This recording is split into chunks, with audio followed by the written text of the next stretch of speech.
चलो, आज की क्लास में आप सबका स्वागत है। तो जैसा कि आप देख रहे हैं कि हम पढ़ रहे हैं इंडियन लिटरेचर, और इंडियन लिटरेचर में हमने इंडियन ऑथर से स्टार्ट कर दिए थे। इसमें मैंने आपको 4 ऑथर में आपको करवा चुका हूँ। आज मैं आपको पढ़ाऊंगा 5वां ऑथर, जिसका नाम क्या है, श्री अरबिंदो, है ना। तो मैं इनकी बात करूं तो ये जो भाई साहब हैं, ये देखिए फिलोसोफर रहे हैं, योगी रहे हैं, महर्षि रहे हैं, पोएट रहे हैं, और इंडियन नेशनलिस्ट रहे हैं। He was also a journalist, journalist भी रहे हैं, एडिटर भी रहे हैं। और पहला क्वेश्चन जो अपन को ध्यान रखना है वो ये है कि ये किस न्यूज़पेपर से रिलेटेड थे, तो वंदे मातरम। ठीक है, पहला question. He joined the Indian movement for independence from British colonial rule until 1910, was one of the most influential leader, and then become a spiritual reformer, introducing his vision on a human progress and spiritual evolution। यानी कि 1947 के क्रांति में या फिर freedom movement में इन्होंने हिस्सा लिया, और जब हमारा देश आजाद हो गया उसके बाद फिर ये क्या बन गए, एक फिलोसफर बन गए, एक स्पिरिचुअल गुरु बन गए। ठीक है, चलो अब मैं इनकी बात करूं तो इन्होंने कौन सा वर्क लिखा है। इन्होंने वर्क लिखा है Savitri, a legend and symbol. ठीक है, नोट करके यहाँ पे ये भी डाल लो। और ये क्या हो गया,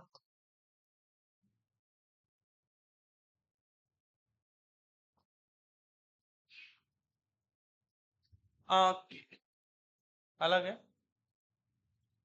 हम्म।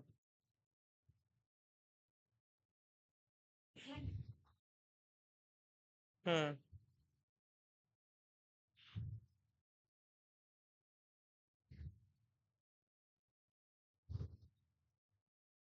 चलो, तो हाँ वही है।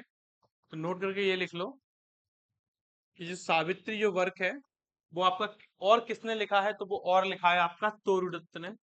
ठीक है, जो मैंने कल आपको बता दिया था। ठीक है, चलो। दिस पोयम, और ध्यान रहे दोनों ही पोयम की कहानी सेम है, दोनों ही पोयम की कहानी एक है, नहीं अलग नहीं होगी, चेक कर लो।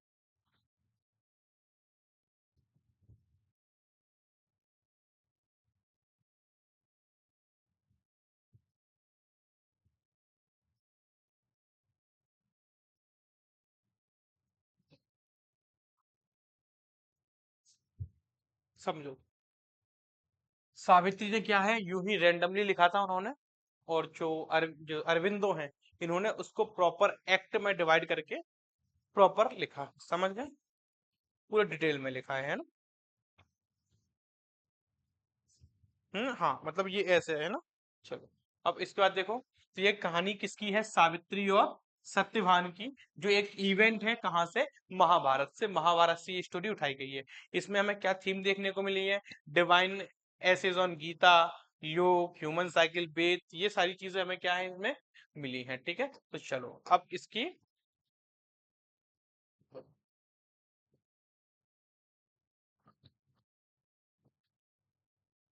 समरी देख लो। देखो, सबसे पहले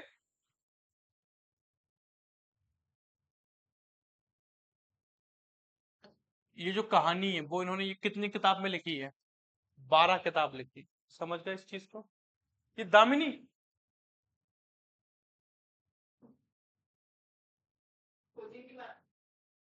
यहाँ पे किस सब्जेक्ट, यूजीसी नेट के लिए।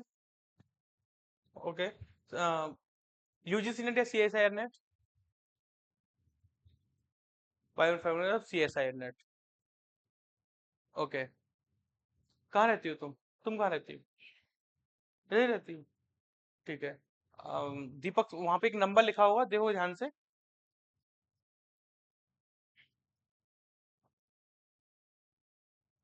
ये एक काम करो, मैं ला के दे रहा हूँ, दामिनी, ये लो। हम्म,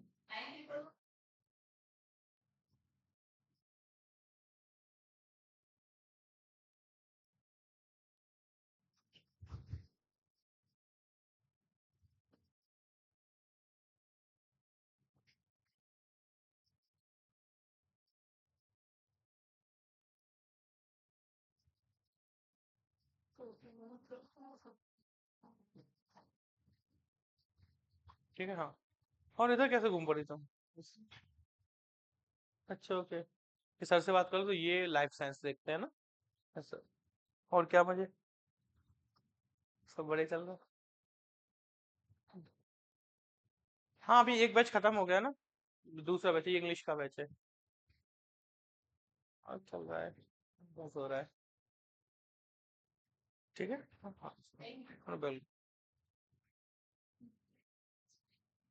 ठीक है हाँ। चलो, तो ये 12 बुक लिखी है इसकी, ब्लैंक वर्स में लिखी हुई है, और इसके साथ साथ क्या बोलते हैं, ये एक एपिक पोयम है ना, इसको ऐसे नोट के लिखा है, एपिक पोयम। Got it. चलिए, तो देख लीजिए, जो बुक 1 है, इसमें बिगनिंग्स बताते हैं, क्या बताते हैं, बिगनिंग्स बताते हैं, जिसमें बताया जाता है कि जो सावित्री होती है, जो सावित्री होती है, वो किंग अश्वपति की क्या होती है, बेटी होती है। ठीक है, बेटी होती है ये इनकी। ठीक है, इसकी ओपनिंग लाइन लिख लो, लिखते जाओ है ना, ओपनिंग लाइन लिख लो इसकी। It was the hour before the God awake, है ना, इट वॉज द आवर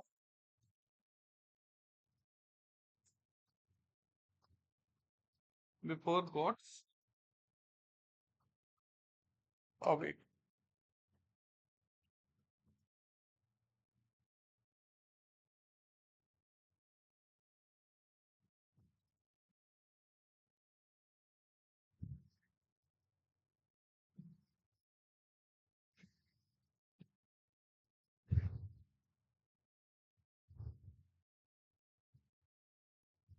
ठीक है, पहली बुक ये है, और इसकी आखिरी बुक का नाम देख लो, बुक नंबर 12 का, बुक नंबर 12 का नाम था the return to the earth, the return to the earth. मतलब ऐसा कि इन्होंने वो जो इवेंट हुए थे सावित्री के साथ, उनको क्या है, स्पेशली किसमें कन्वर्ट कर दिया है, बुक में। यानी कि जो आखिरी पार्ट था उसमें क्या स्टोरी रही है, कि वो अपने जो वचन जो दिए थे यम ने उनको, उनको मांग के वो वापस इस बुक में लौटी हैं। ठीक है, तो कहानी में इसकी, आप जब मेरी इससे पिछली वाली जो वीडियो है जिसमें मैंने आपको तोरू दत्त पढ़ाया है, तो वहां पे जब मैंने आपको सावित्री पढ़ाया है, तो मैंने वहां पे इसकी पूरी कहानी बताई है। कहानी कुछ नहीं है, नॉर्मल नॉर्मल हम कहानी की बात करें तो कहानी यही थी कि सावित्री थी जो किंग अश्वपति के यहाँ पे पैदा हुई थी, और उसका जो हस्बैंड होता है उसका नाम होता है सत्यवान, और सत्यवान से नारद जी कहते हैं कि तुम्हारी 1 साल के अंदर क्या हो जाएगी, मृत्यु हो जाएगी। और जब सत्यवान जब लकड़ी काट रहा होता है उस समय उसकी मृत्यु हो जाती है, और यमराज आते हैं उसकी आत्मा को लेने, और फिर सावित्री क्या है कि उसके रास्ते में आ जाती है, उसका पीछा करने लगती है। तो यमराज कहता है कि बेटी तुम स्वर्ग नहीं आ सकती, क्योंकि मरे हुए लोग स्वर्ग आते हैं, उनकी आत्माएं स्वर्ग आती हैं, जीवित जीवित इंसान नहीं आ सकता। तो लेकिन वो मानती नहीं है, और क्या बोलते हैं उसके मतलब जो, तो यमराज बोलते हैं कि ठीक है, मैं तुम्हें 3 वचन दूंगा लेकिन तुम लौट जाओ। तो वो 3 वचन मांगती है। पहला, कि जो मेरे पापा हैं उनका उत्तराधिकारी, उनका राजा, हाँ मेरे ससुर जी का मेरे जो ससुर जी हैं उनका उत्तराधिकारी गद्दी पे बैठे। अब टेक्निकली क्या होता है, जो जो सत्यवान के जो पापा होते हैं उनका बस एक ही बेटा होता है। ठीक है, तो इस केस में भी किसे जिंदा करना पड़ेगा, सत्यवान को। चलो, अब दूसरी शर्त उन्होंने ये रखी कि वो क्या रहे, वो माँ बन जाए। समझ रहे हो, तो माँ, अब उनके पेट में ऑलरेडी बच्चा नहीं था, तो फिर माँ बनने के लिए किसकी जरूरत थी, सत्यवान की। ठीक है, दूसरी कहानी ये हुई। तीसरी कहानी ये थी कि वो सदा क्या रहे, सुहागन रहे। समझ गया बात को। तो इस तरह से फिर उन्हें मजबूरी में क्या करना पड़ा, सत्यवान की लाइफ को वापस करना पड़ा। ये इसकी कहानी थी। आपको महाभारत में भी ये इंसिडेंस मिलता है, और फिर अरविंदो ने फिर अपने हिसाब को उसको क्या करके लिखा है, अपने हिसाब से उन्होंने लिखा है। चलिए, इसके बाद मैं बात करता हूँ जिम कॉर्बेट, कॉर्बेट की, तो ध्यान रहे, Jim Corbett wild life genre के ऑथर है। ठीक है, इनकी बात करें तो ये, इनका ओरिजिनल नाम सुन लो, इनका ओरिजिनल नाम है एडवर्ड जेम्स। ठीक है, और ये जाने जाते हैं wild life conservation of India के लिए। ठीक है, और इन्हीं के नाम पे भारत का पहला नेशनल पार्क, जिसका नाम है कॉर्बेट नेशनल पार्क, ये आपका खोला गया। समझ गया। कहानी देख लो, कहानी है कहानी इनके 5 ये वर्क हैं, 5-6 वर्क हैं इनके। The man eater of Kumaon PYQ है, और इसके बाद the man eating leopard of Rudraprayag PYQ है, जंगल लोर PYQ है, और ट्री टॉप्स क्या है PYQ है। इसका इसमें एक चीज ध्यान और रखें, तो जंगल लोर था ये इनका कैसा वर्क है, ऑटोबायोग्राफिकल वर्क है। समझ गए बात को। अब रही बात इसकी इसकी कहानी की, तो ऐसा है कि आप कहानी इसकी ऊपर ऊपर से पढ़ लो, बाकी ज्यादा डेप्थ में हमें जाने की जरूरत इनमें नहीं। हाँ, यार अभी कुछ मत करो है ना, इनमें मत करो। ये इन ऑथर से क्वेश्चंस बहुत ज्यादा नहीं आते हैं, तो इन पे ध्यान मत दो, क्योंकि अभी 100-150 ऑथर हैं अपने पास ऑलरेडी है। चलो इसकी बात करूं मैं, तो ट्री टॉप्स की बात सुन लो। The story is about the forest, about the tree top that is situated there at jungle. Tree top is the story written by Jim Corbett which is based on the real tree top. Tree top का मतलब होता है पेड़ के ऊपर घर बनाना, ठीक है। तो उस समय क्या था, पेड़ के ऊपर लोग घर बना के भी रहते थे। Now this is called the tree top hotel. Tree top was built to accommodate 100 visitors near to big water body where the wild animals including tiger, buffaloes and elephants come to quench their thirst। यानी कि पेड़ है, काफी सारे पेड़ हैं, और अब ये जो पेड़ होते थे वो पहाड़ वगैरह से क्या होंगे, सटे हुए होंगे, ठीक है। तो इस तरीके से इनमें क्या डिजाइन किए गए थे, होटल बनाए गए थे। और क्या होता था इन होटल में, कम से कम 100 विजिटर्स आराम से आ सकते थे। तो ये लोग आते थे यहाँ पे, बढ़िया खाना पीना खाते थे। और यहाँ से अच्छी बात ये थी कि इस होटल के बगल से ही पूरा क्या था, नदी लगी थी या समंदर लगा था। तो क्या था कि वहां से लोग देख सकते थे हर एक जानवर को आते हुए और अपनी प्यास बुझाते हुए। क्योंकि जानवर को प्यास कहाँ बुझा आएगा, तो कहाँ किससे बुझाएगा, पानी से, ठीक है। तो समंदर नहीं, ये कोई नदी या टाइप की बनी होगी, ठीक है। अब the balcony is at least 30 feet above the pool, and from here anyone can see remains of the old treetops, and other side it was burned down by the Mau Mau in 1954। अब ये क्या था कि अकेला यही hotel नहीं था, और भी सारे होटल वहां पे लगे थे ट्री टॉप वाले, तो वहां आप क्या कर सकते थे, विजिट कर सकते थे। बाद में क्या हुआ, इसको जला दिया गया किसके द्वारा, माऊ माऊ के द्वारा इन 1954। It was built on a significant ficus tree and accommodate 5 or 6 people one time. और ये एक बार में कितने पीपल, कम से कम 5 से 6 पीपल एक बार में ये क्या कर सकता था, कैरी कर सकता था। और एक दिन में लगभग लगभग कितने लोग आ जाते थे देखने के लिए, 100 लोग आ जाते थे, ठीक है। और in this palace place in the month of February 1952 princess Elizabeth, ये एलिजाबेथ टू होगी है ना, ये कौन होगी, ये एलिजाबेथ टू होगी, arrived with her husband to spend the night, and Corbett was invited to join किसकी सिस्टर को, नहीं, ये 1952 की बात है। और एलिजाबेथ वन कब की बात है, ये बात है अपनी 1500 की, 1558 की बात है ये। कम से कम 400-500 साल का डिफरेंस है इनमें। एलिजाबेथ टू तो अभी मरी थी कुछ समय पहले, ये तो अभी की है, ये अभी मरी है 2020 समथिंग मरी है एलिजाबेथ टू, ये तो अभी मरी है ये तो। इस समय ये छोटी होगी एलिजाबेथ, 1952 में एलिजाबेथ बहुत छोटी होगी, छोटी सी होगी 2-3-4 साल की, 52। समझ, इस समय ये क्या रही होगी, छोटी रही होगी, ठीक है। और अगर ये मान लो इस समय अगर 2-3 साल की भी रही हो, नहीं कोई कनेक्शन नहीं, बस दोनों ही सिंहासन पे बैठी है। एलिजाबेथ टू का उतना नाम फेमस भी नहीं है, समझ गए, एलिजाबेथ टू है ना, हाँ। इसके बाद मैन ईटर ऑफ कुमाऊं देख लो। Corbett gives the reason why this particular tiger become a man eater, often remarking that it was a result of gunshot wound that disabled the tiger to hunt its natural prey। It was Corbett who called tiger a big-hearted gentleman। Kumaon hills in the Himalaya foothills are clearly depicted in the story. देखिए, ये Kumaon hills करके थी, जो कि कहाँ है, हिमालय में है। तो वहां पे जो टाइगर वगैरह होते थे वो क्या करते थे, अपना शिकार करते थे। अपना क्या करते थे, शिकार, पक्षियों को खा रहे हैं, जानवरों को खा रहे हैं। लेकिन कुछ इंसान, कुछ लोग आए, उन्होंने शिकार के चक्कर में बंदूकें चलाई, फायर किया, तो उस केस में क्या हो गए, जो टाइगर थे वो क्या हो जाते थे, घायल हो जाते थे, ठीक है। तो फिर वो क्या करते थे, जबरदस्त फिर वो आदमियों को खा लेते थे, ठीक है। तो ऐसा करके इन्होंने कहा है, और यहाँ पे इन्होंने जानवरों के साथ क्या जताई है, हमदर्दी जताई है, ठीक है। जैसे इन्होंने ये कह दिया कि big hearted gentleman, call the tiger big hearted gentleman. But मैं इस लाइन को अपोज करता हूँ, मैं इस लाइन के फेवर में नहीं है, क्योंकि जिसके परिवार पे बीतती है वो जानता है। ठीक है, दूर से रहने वाला व्यक्ति तो कुछ भी बोल सकता है। अपन लोग ऐसा बोलते हैं ना रील्स वगैरह में, हमारे पास क्या आती है, बहुत अच्छी सारी वो आती है ना, सीनरी आती है, और दूर से देखने में कितना मस्त लगता है। कभी अंदर घुस के देखो, तब पता चले कि जंगल खूबसूरत के साथ साथ कैसा है, डरावना भी है। कोई सांप निकल रहा है, कहीं कोई वो निकल रहा है, डेंजर ही है वो पूरा, है ना, वो ना ऑटोमेटिक डेंजर है यार, ऑफ कोर्स डेंजर है। ठीक है, आप डॉग को बोल सकते हो बिग हार्टेड जेंटलमैन। ठीक है, डॉग को बोल सकते हो क्योंकि वो उसे आप पाल सकते हो। गाय को बोल सकते हो, आप भैंस को बोल सकते हो, पर आप टाइगर को नहीं बोल सकते यार, क्योंकि टाइगर, उसकी प्रवृत्ति ही क्या है, अटैक करना है। गाय काय की, डॉग की इनकी प्रवृत्ति नहीं है, नेचर नहीं है, ये लोग पैक करके रखते हैं ना, वरना अगर अगर ऐसे ही है ना, जेंटलमैन है तो ऐसे ही आपको खुले खुले छोड़ दो। पर पर वो ओपन रहते हैं, पर वो डर लगता है, डर लगता है कहीं कोई आ ना जाए।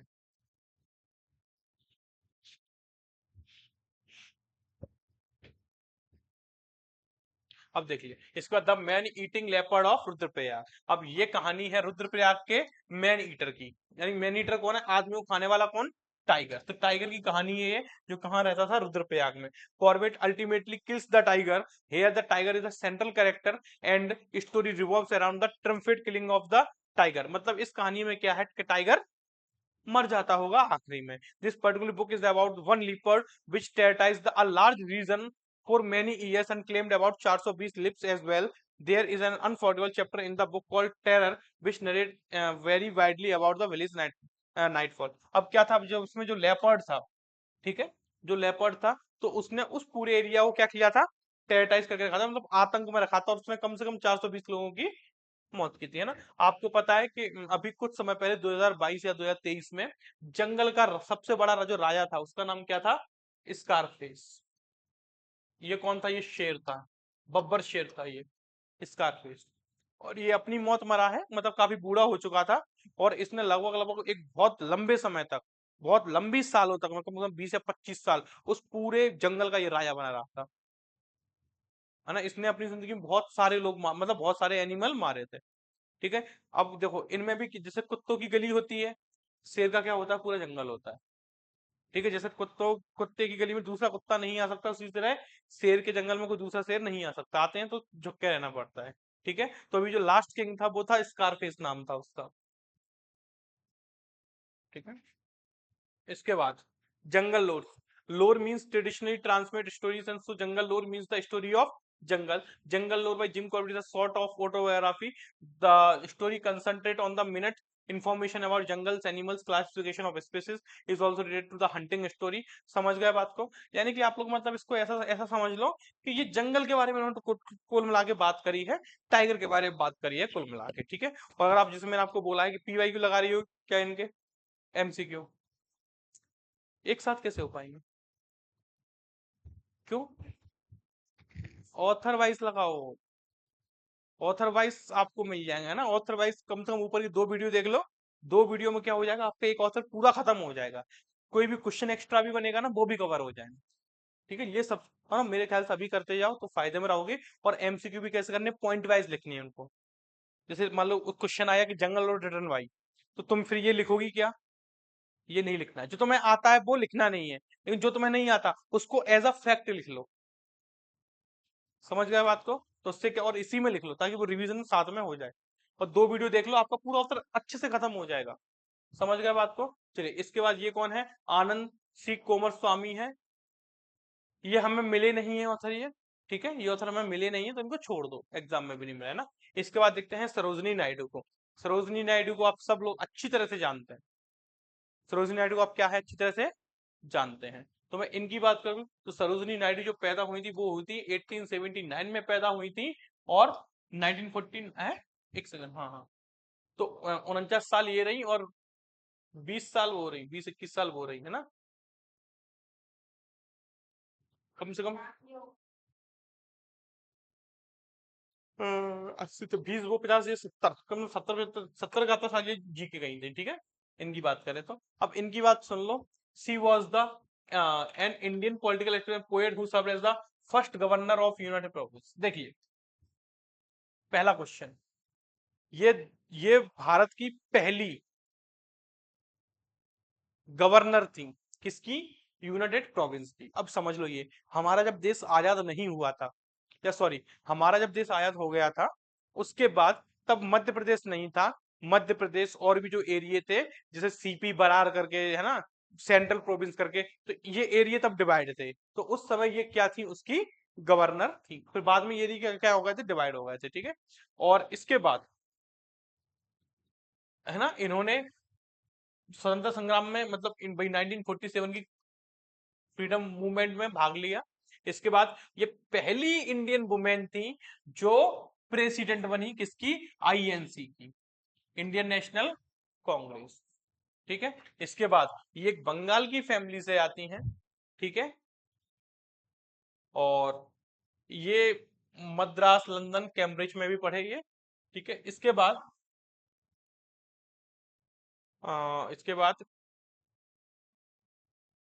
एक क्वेश्चन और आपका बन जाएगा, क्योंकि आपके एमपी सेट में क्वेश्चन आया भी था कि जो मूलराज आनंद है वो किसके फॉलोवर हैं। ये क्वेश्चन आपके एग्जाम में आ चुका है। तो मूलराज आनंद भी महात्मा गांधी के फॉलोवर थे। उसी तरह सरोजनी नायडू किसकी फॉलोवर थी? महात्मा गांधी की। ठीक है। और महात्मा गांधी का जो आइडिया था स्वराज, ये सेल्फ रूल है ना। इसके बाद और समझ लो, इसके बाद गांधी जी ने इनको क्वेश्चन क्वेश्चन आ सकता है, who gave the title of nightingale of India. तो नाइटेंजल ऑफ इंडिया का टाइटल किसने दिया है? गांधी ने दिया है। ठीक है। क्यों दिया था नाइटेंजल ऑफ इंडिया? ये गांधी जी ने इनको टाइटल दिया है। हाँ, इनको दिया सरोजिनी नायडू को। तो सरोजिनी नायडू को कहते हैं हम नाइटेंजल ऑफ इंडिया। इसके बाद स्वर कोकिला किसे कहते हैं? स्वर कोकिला। स्वर कोकिला का मतलब भी नाइटेंजल ही होता है। ठीक है। स्वर कोकिला किसको बोलते हैं? स्वर कोकिला बोलते हैं हम लता मंगेशकर को। समझ गए? क्योंकि लता मंगेशकर से बेहतरीन गाने किसी ने नहीं गाए। ठीक है। उसी तरह उस समय जब ये पोइट्री लिखती थी ना, तो इनकी पोइट्री की लिरिक कंपोजिशन, इनकी इमेजनरी है ना, तो उस चीज को लेके फिर इन्होंने इनको क्या टाइटल दिया था? नाइटेंजल ऑफ इंडिया। ठीक है। तो इसके बाद बाजार ऑफ हैदराबाद है ना, in the bazaar of Hyderabad, इनकी one of the most famous poem collection.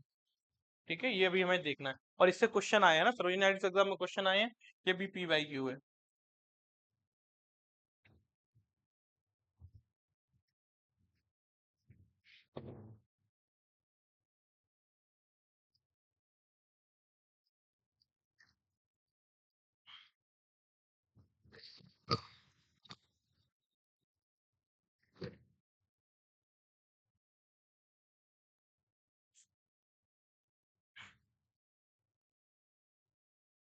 चलो कलेक्शन देख लो। सबसे पहला गोल्डन थ्रेशोल्ड, PYQ है। ठीक है। 1905 में आया, स्टार लगा लो। ठीक है। अब इसके अंदर इनकी जैसे कि पेलागियन बियरर, इंडियन बीवर और कोरोमंडल फिशर, ये इसके अंदर क्या है? पोएम्स है। पेलागियन बियरर PYQ है, इंडियन बीवर आपका PYQ है, और इंडियन बीवर आपके MPPSC के सिलेबस में भी मेंशन। समझ गए? Indian beaver. इसके बाद the word of time song life death on spring. ठीक है। और इसी के अंदर आपकी कौन सी पोयम इंक्लूड की गई है? In the bazaar of Hyderabad, जो कि क्या है? इनकी one of the most famous poem है। तो क्वेश्चन ये भी PYQ है। और आपको ये भी ध्यान रखना है ये किस कलेक्शन में पब्लिश हुआ है। तो द वर्ड ऑफ टाइम्स, इस कलेक्शन में क्या हुआ है? पब्लिश हुआ है। इसके बाद अगला देख लो, द ब्रोकन विंग। ठीक है। तो द ब्रोकन विंग लगाओ स्टार्ट। ब्रोकन विंग PYQ है। और इसमें इनकी द गिफ्ट ऑफ इंडिया है ना, ये इसमें है। ठीक है। इसके बाद द फीदर ऑफ क्या, ये कलेक्शन के नाम है। और इन कलेक्शन के अंदर ये पोयम पब्लिश हुई है, ये याद ही करना है। जैसे मैं क्वेश्चन पूछूं, in the bazaar of Hyderabad किसने लिखी? सरोजनी नायडू ने। One of the famous poem कौन सी है इनकी? तो in the bazaar of Hyderabad किस कलेक्शन में पब्लिश हुई है? The bird of time, the feather of the time डाल दो, PYQ है, ठीक है, फीदर ऑफ द टाइम ये भी PYQ है।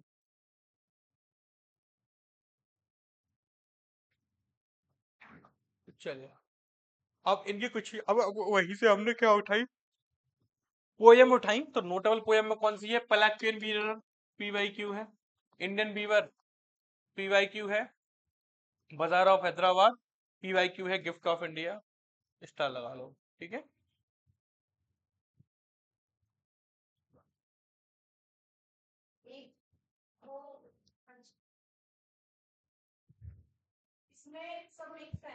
हम्म, हाँ सब, हाँ हाँ हाँ सब आ रहे हैं, सब मिक्स है, सब मिक्स है ना, ये इनकी फेमस है, इनकी फेमस है, ठीक है।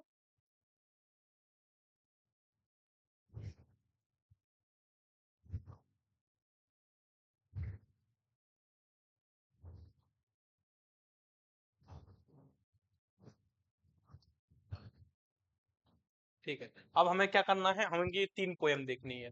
कौन सी, एक पहला के बीवर इंडियन, क्या बराबर बराबर?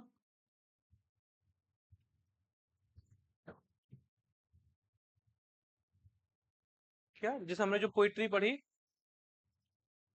इनके पोइट्री क्योंकि इंडियन ऑथर है इसीलिए नहीं पढ़ा।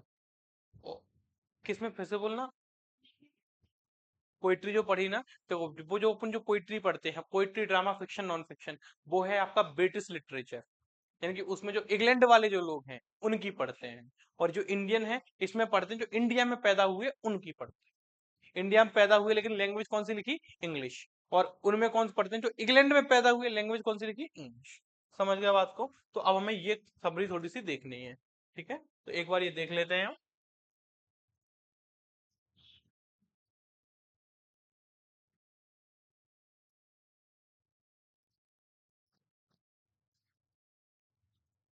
अब जैसे मैं क्या बोलता हूँ, जैसे मैं इंडियन वीवर जब MPSC में पढ़ाऊंगा तो पूरा डिटेल में पढ़ाऊंगा। पूरा इंडियन जो बीवर है ना, 12-13 लाइन है, 12 लाइन है, सॉरी 12 लाइन है, 4-4 लाइन की स्टेंजा है, और जो पहला स्टेंजा है उसमें उन्होंने सुबह के बारे में बात करी है, फिर दिन के बारे में बात करी है, आखिरी में रात के बारे में बात करी है। फिर वो रात है उसको एक अलग अलग एनिमल से वो दिया है, रिप्रेजेंटेशन दिया है, और वो कलर से भी रिप्रेजेंटेशन दिया है। जैसे जो मॉर्निंग वाला हिस्सा है वो बच्चे की बर्थ का हिस्सा है, मतलब एक फैक्ट उसमें ये भी है। तो मतलब वो सब चीजें हम उस समय किस में पढ़ेंगे, पूरे डिटेल में पढ़ेंगे। इसका ट्रेलर आ चुका है, ठीक है, कोई बात नहीं है। चलिए तो पहले तो अपन देखते हैं,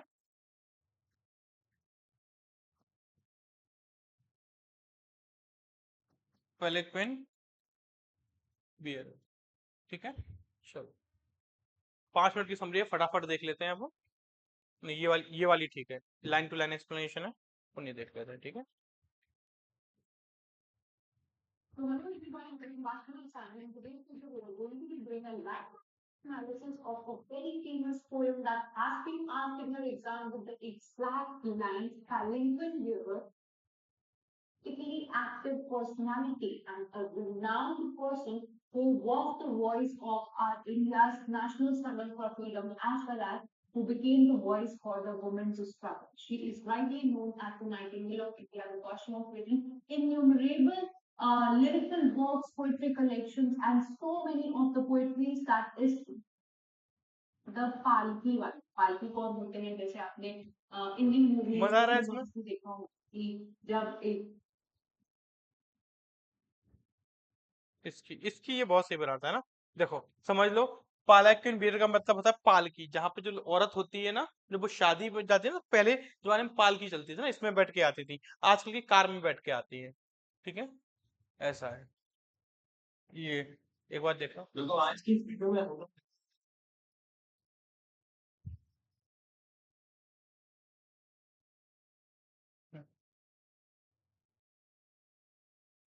करेंगे, समझिए नहीं कि एक और फूल पानी दे।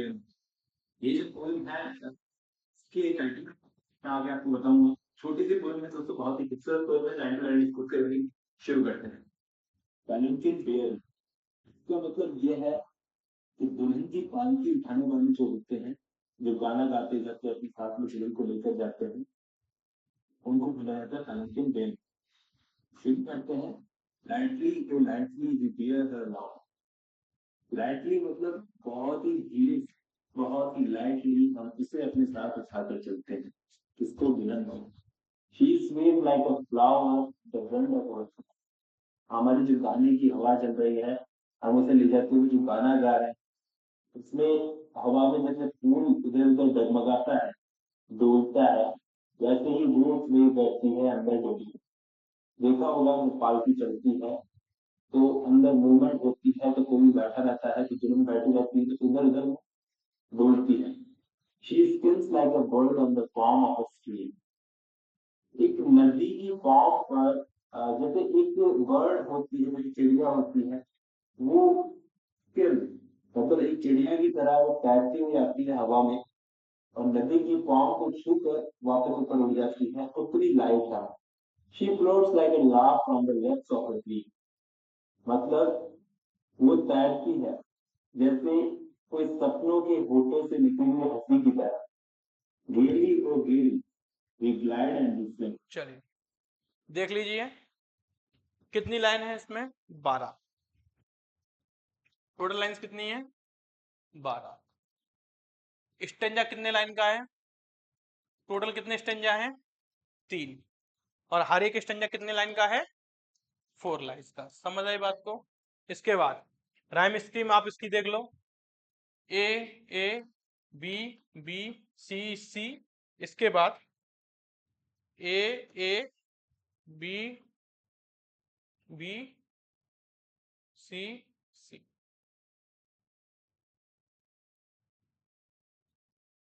ठीक है, इसकी जो लाइन स्कीम चाहिए वो ऐसे A B B C C, A type B B और सी सी, मतलब इस तरह की इसकी वो है। ठीक है, राइम स्कीम है ना। अब देखो, अब ये 4 लाइन में उसने क्या बोला है? 4 लाइन में उसने बोला, अच्छा एक बात हो, इसने तुम्हें अभी समझाया, समझ आया, और अब मैं समझा रहा हूँ। जेन्युइन रिव्यू देना किस अच्छा किसने समझाया, ठीक है, जेन्युइन रिव्यू चाहिए मुझे, ठीक है। तो अब देखो, अब इसमें क्या बोल रहा है। सबसे पहले पेलाक्विन बियरर। तो पेलाक्विन का मतलब होता है पालकी। क्या मतलब होता है इसका? पालकी, जिसके अंदर कौन बैठी होती है? दुल्हन बैठी होती है। बीरर का मतलब होता है उसको उठाने वाले, उसको उठाने वाले। और उसको उठाने वाले कितने लोग होते हैं? 4, क्योंकि हर 4 कॉर्नर पे लगे रहते हैं। और उसके हाँ, 2 वाली भी होती होगी, ठीक है, पर ऐसा कि 2 वाली में डगमगाने का खर्चा ज्यादा होता है, ऐसा है ना। हाँ, 2 वाली होती है, ठीक है। तो फिर ऐसा कि 2 लोग आगे 2 लोग पीछे लगे होते हैं, मतलब ऐसा कि लोग अपन एक नॉर्मल बात कर रहे हैं, 4 की या 2 की लेते हैं, ठीक है। अब ये जो गाना जो गा रहा है, वो दुल्हन नहीं गा रही है, वो गाना कौन गा रहा है? ये उठाने वाले।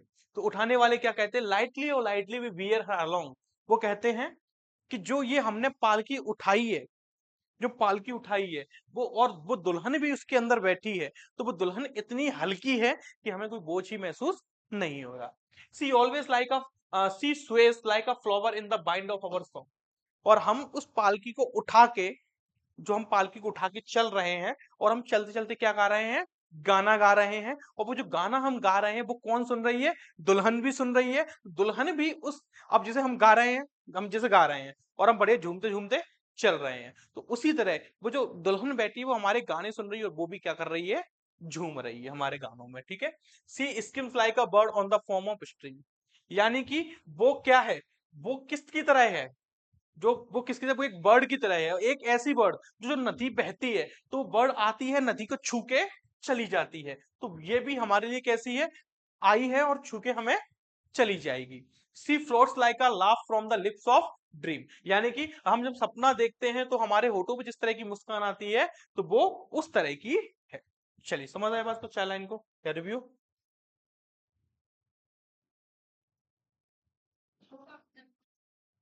हाँ, मतलब चीजें समझ में किसमें, दोनों में आई, ठीक है। ये खुशी, हम लोग बहुत खुश हैं उसको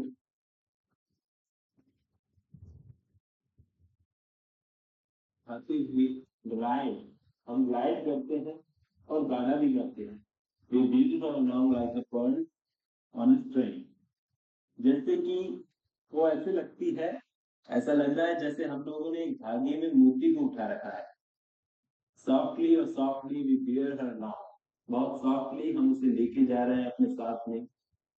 she hangs like a star in the dew of our song. और वो हमारे सॉन्ग की पोज में एक तारे की तरह दिखती है। She springs like a beam on the brow of the tide. एक लहर की ऊंचाई पर वो सन बीम की तरह चलती है। स्प्रिंग्स का मतलब चलती है। And she falls like a tear from the eyes of a bride. और एक दुल्हन के आंख से गिरे हुए आंसू की तरह। यहाँ पर दो बातें कही गई है, मतलब वो दुखी भी है, तो वो अपने पेरेंट्स का घर छोड़ रही है, इसलिए वो दुखी भी है और खुश भी है कि वो अपने नए घर में जा रही है। Lightly we glide and we sing. हम बहुत ही लाइटली उसको लेके जाते हैं, आगे बढ़ते हैं और गाना गाते हैं। We bear her along like a pearl on a thread. ठीक है, अब देखो अब क्या बोला उसने आगे चल के। आगे चल के उन्होंने बोला gaily O gaily we glide and we sing. हम उसको ले जा रहे हैं और हम गाना गा रहे हैं। We bear her along like a pearl on string. किसी धागे में हम मोती पुरोते हैं, तो जितना उसका वजन होता है उतना ही वजन हमें किसका लग रहा है, दुल्हन का लग रहा है। यानी कि हमें ना के बराबर वजन लग रहा है। ऊपर भी यही बात की गई है कि अगर हम पालकी उठा भी रहे हैं तो ये नहीं है कि हमें उसका वजन लग रहा है। सॉफ्टली और softly we wear her along she hangs like a star the dew of our song. हम बहुत प्यार से उसको उठा के ले जा रहे हैं, बहुत आराम से सॉफ्टली उठा के ले जा रहे हैं। और she hangs like a star in dew of our song. और हमारे मतलब गाने में वो मतलब ऐसा कहते हैं ना कि चार चांद लगा देना, है ना, तो उस तरह का मतलब वो है हमारे गाने में। जैसे मतलब गुनगुना भी रही होगी तो उसने हमारे गाने में चार चांद लगा दिए। She springs like a beam of brow of tide. यानी कि जो टाइड होती है, टाइड क्या होती है, टाइड जब भी आती है तो वो कहाँ जाती है, एकदम लहर बनती है ना ऊंचाई पे, तो वो उसकी भी तरह है। और साथ में she falls like a tear from the eyes of her bride. उसके अलावा उसके मन से आंखों से आंसू भी निकल रहे हैं। क्यों निकल रहे हैं, क्योंकि वो अपने बाप का घर छोड़ के जा रही है। तो इसके अलावा वो दुखी भी है और वो खुश भी है। लाइटली और lightly we glide we sing we wear her along like a pearl on a string. समझ गए। अब इसमें और चीजें क्या ध्यान रखनी है, इसकी ओपनिंग लाइन ध्यान रख लो। ये इसकी ओपनिंग लाइन है, ये ध्यान रखनी है। ठीक है, इसके बाद ये इसकी क्लोजिंग लाइन है। Got it.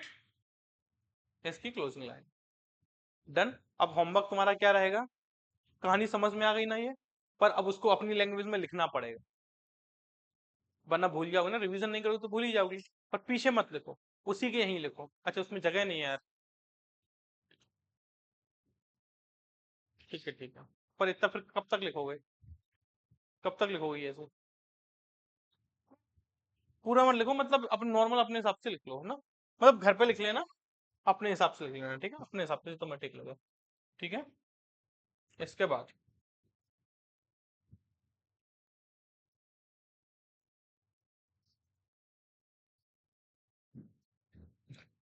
यार अगर मैं इतना अगर ऐसे पढ़ाऊंगा तो समय तो लग जाएगा यार, काफी समय लग जाएगा ऐसे। क्या करोगे। हम्म। भी तो कह रहा हूँ कि अगर ऐसे पढ़ाऊं, वही तो मैं कह रहा हूँ, अगर मैं अगर ऐसे पढ़ाऊंगा तो काफी लंबा समय लग जाएगा यार, है ना। हाँ कोई, तो इसकी एक बार समरी कर लेना, है ना। तो मतलब मेरे से मत कहना कि सर मतलब आप मतलब आपने लाइन नहीं पढ़ाई और डिटेल में नहीं पढ़ाया है। ठीक है हाँ चलो मैं, ठीक है हाँ, ठीक है हाँ, ठीक है हाँ, चलो बता देता हूँ। इस कहानी में भी 12 लाइन है, इस पोयम में भी कितनी लाइन है, 12 लाइन है। बीवर weaving at the break of day. तो पहली चीज ध्यान रखना, ये कब, ये चीज को कब सुन रहे हैं, दोपहर में से, दोपहर में। बीविंग का मतलब, इंडियन बीवर का मतलब है जुलाहे, जो कपड़े बुनते हैं। ध्यान रहे ये कब कपड़े बुन रहे हैं, दोपहर में कपड़े बुन रहे हैं। What do you weave a garment so gay. तो यह चमकीला तुम क्यों बुन रहे हो, यह चमकीला क्यों है। तो blue as the wing of the हेलिको बेल्ट। ये एक पक्षी होता है, ये क्या होता है, पक्षी होता है। उसकी तरह be beep the robes of the newborn child. तो क्वेश्चन ये बन जाएगा, जो स्टेंजा 1 है वो कब शुरू हो रहा है, वो शुरू हो रहा है दोपहर के टाइम में। ठीक है, वस्त्र कैसे बना रहा है, वो चमकीले बना रहा है। ठीक है, और उस जो चमकीले जो वस्त्र हैं वो उसका कलर किसकी तरह है, वो कलर कैसा है, कलर है वो ब्लू। ब्लू किसका कलर होता है, ये एक हेल्कियोन वाइल्ड पक्षी होता है उसकी तरह जो उसके जो पंख हैं, जो ये पक्षी है उसके जो पंख हैं वो ब्लू हैं, तो वो ब्लू ही हम क्या सीन बुन रहे हैं, कपड़ा बुन रहे हैं। ये किसके लिए बुन रहे हैं? तो ये बुन रहा हूं मैं न्यूबॉर्न चाइल्ड के। समझ आई कहानी?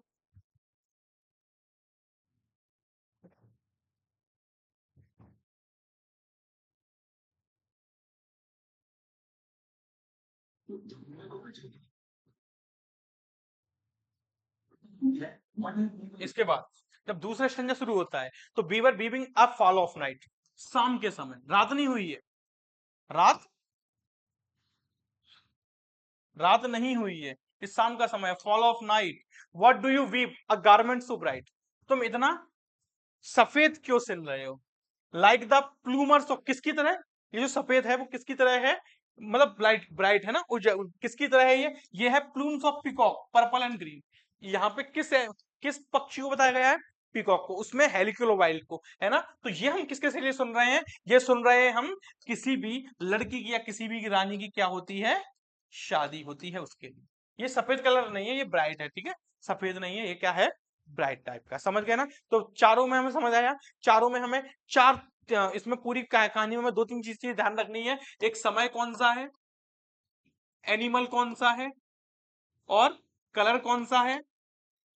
उसमें ब्लू था, इसमें पर्पल ग्रीन है, ध्यान रहे ना।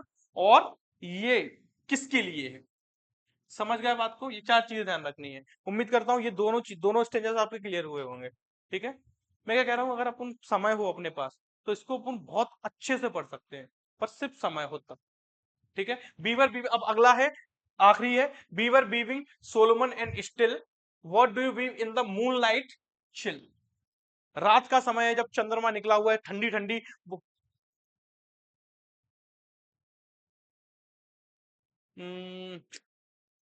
सोलेमन स्टिल, एक बार इसमें देख लेता हूँ मैं यार, है ना। सोलोमन स्टिल मतलब वो वीवर्स एकदम सीरियस होकर, सोलम का मतलब है सीरियस होकर के स्टिल ठीक है, शांति से चलो, वीव कर।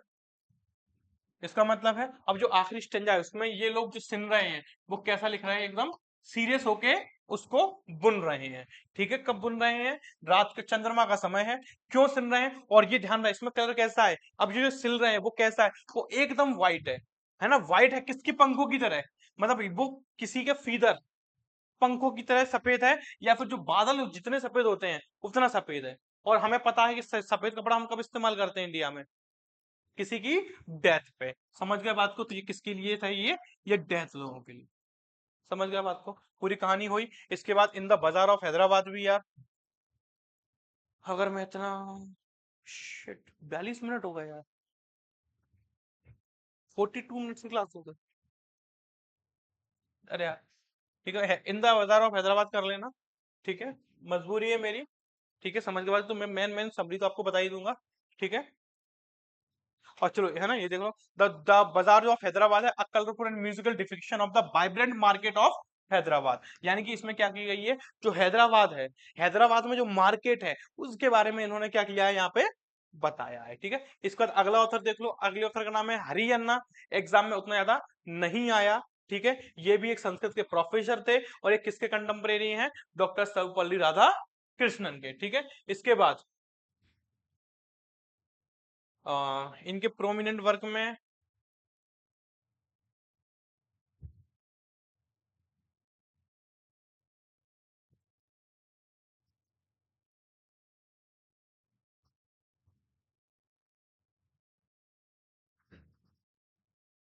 एक वर्ग इनका ये है, outline of the Indian philosophy, और एक है Indian conception of values. Exam में बहुत ज्यादा ये नहीं आया है, ठीक है, तो यार ध्यान रखने की जरूरत नहीं है।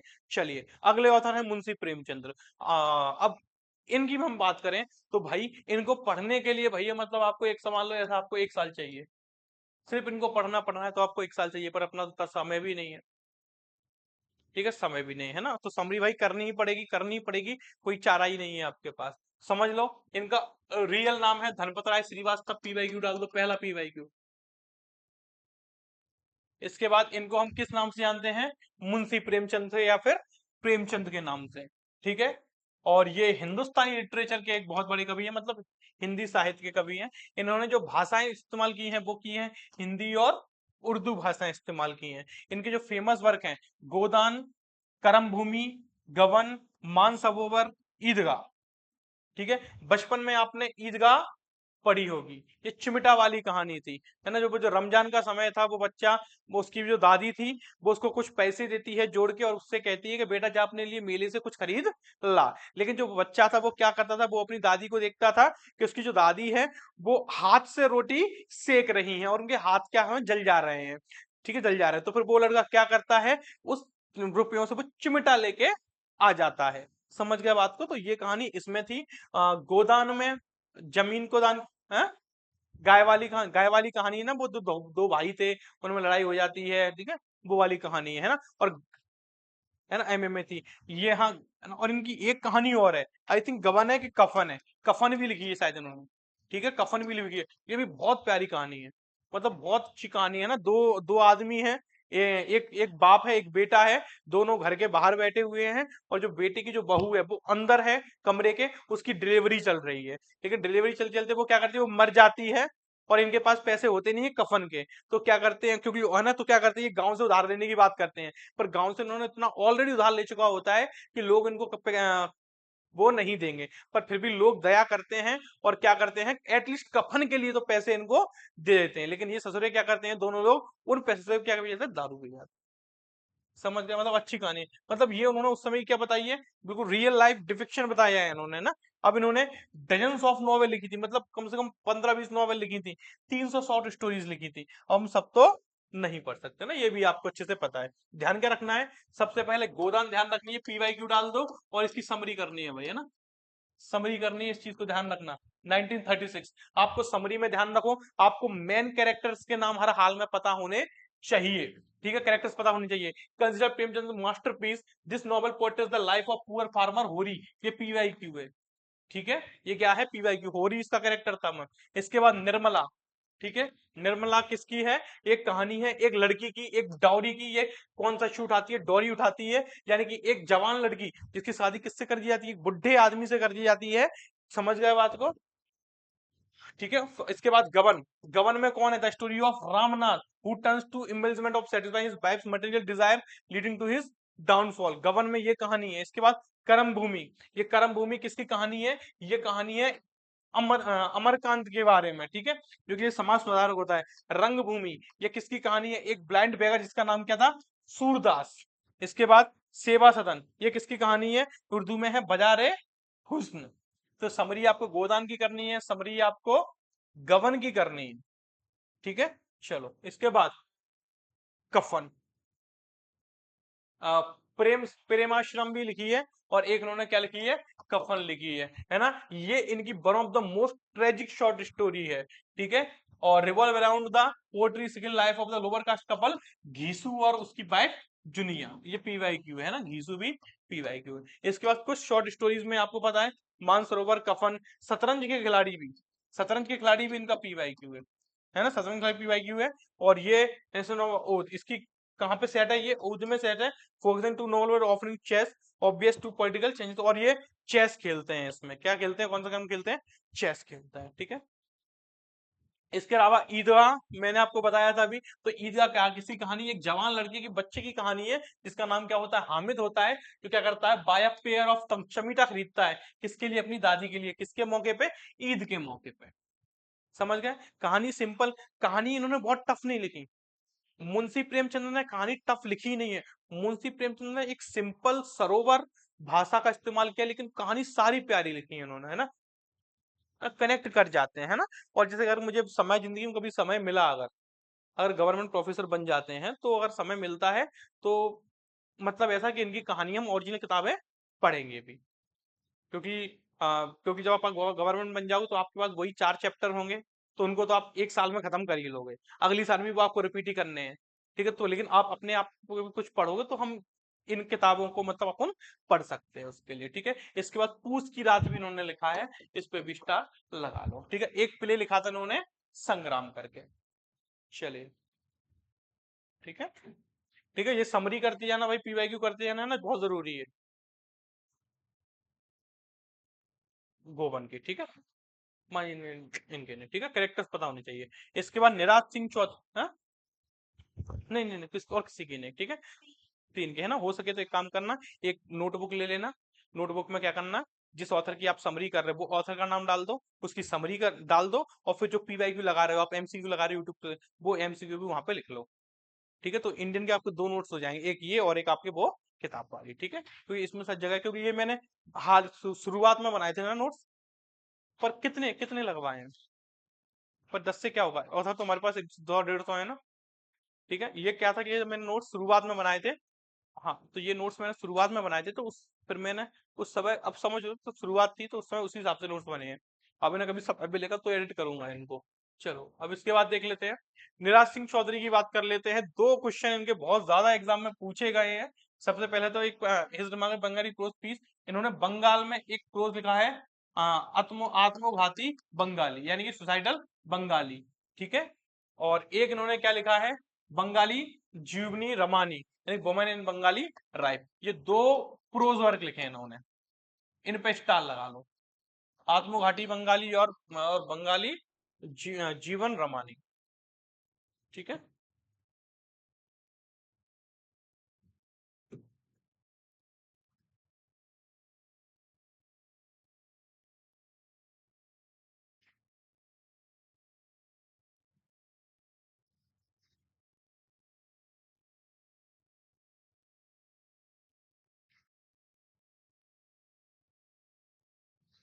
इसके बाद एग्जाम में जो उनके क्वेश्चन बहुत ज्यादा पूछे गए हैं वो है, उनमें पहला क्वेश्चन आता है ये, the autobiography of unknown Indian. ठीक है, ये पीवाईक्यू है। इसके बाद ये 1951 में आया, ये पीवाईक्यू है। इसका ऑटोबायोग्राफी वर्क है, ये पीवाईक्यू है। इसका पैसेज टू इंग्लैंड पीवाईक्यू है, और 1959 में आया, ये पीवाईक्यू है। नोट करके लिख लो, नोट करके लिख लो। अगर पैसेज टू इंग्लैंड, कौन सा पैसेज टू इंग्लैंड अगर इन्होंने लिखा है, तो फिर पैसेज टू इंडिया किसने लिखा है, तो पैसेज टू इंडिया लिखा है ई एम फॉर्स्टर। ठीक है, ये इन्होंने लिखा है, तो ये भी पीवाईक्यू है। ठीक है, और इनके एग्जाम में हमें वर्क देखने को नहीं मिले। समझ गए। चलो इसके बाद बस, अब यहां से अपनी स्पीड कैसे हो जाएगी, खैर अपनी तो स्पीड कैसे स्लो हो ही जाएगी, इस यहाँ से स्टडी स्लो हो जाएगी। बात करते हैं मूलग्रास आनंद की। सबसे पहले ध्यान रखिए, कल से करें क्या, ठीक है, चलो कल से कर लेंगे अपन।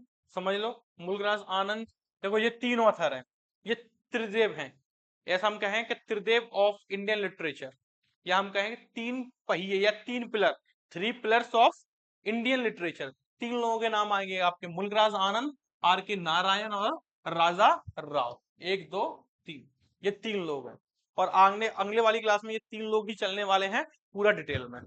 ठीक है, मतलब ऐसा कि इंडियन लिटरेचर शुरू तो हो गया था, लेकिन इन तीनों ने इसको पीक पे पहुंचा दिया था। ठीक है ना, हाँ जैसे जैसे। चलो आज के लिए इतना काफी है।